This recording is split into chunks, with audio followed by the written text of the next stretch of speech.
When I trained in general surgery, I took a very big liking to vascular because the work it encompasses from the base of the skull to the legs all the way down, and the variety of interventions that we could do and how you can see immediately how you can help a patient. When I first meet a patient, it depends on the pathology, what's their goals coming out of the visit. And a lot of times these patients come as a second or opinion or a referral from a smaller center to our center.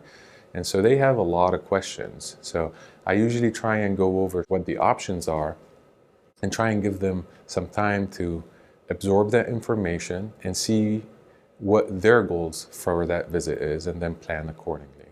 I enjoy vascular from the whole spectrum, from the quote unquote the smallest procedure to the most complex, and that's what drove me towards vascular. But I also enjoy that as a specialty we have this long-term relationship with the patient.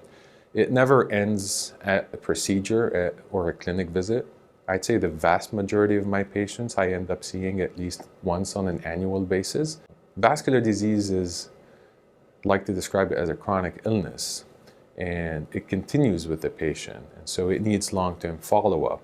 And I feel that's also another aspect for a surgical specialty where you get to know these patients over years and years. Every day is a rewarding day.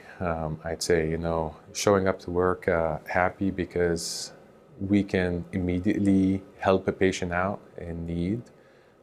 We can put a patient at ease and tell them, you don't need surgery, or we can provide the surgery that you need, and have them recover from it, see them back in clinic with that pathology taken care of. Working at the Cleveland Clinic is amazing, especially for vascular and heart, because there's a lot of innovation going on in both fields, and you want to be at the center of that innovation, and you want to be in the center where years and years of experience have helped serve the patients right with that technology, and choose the right technology for the right patient.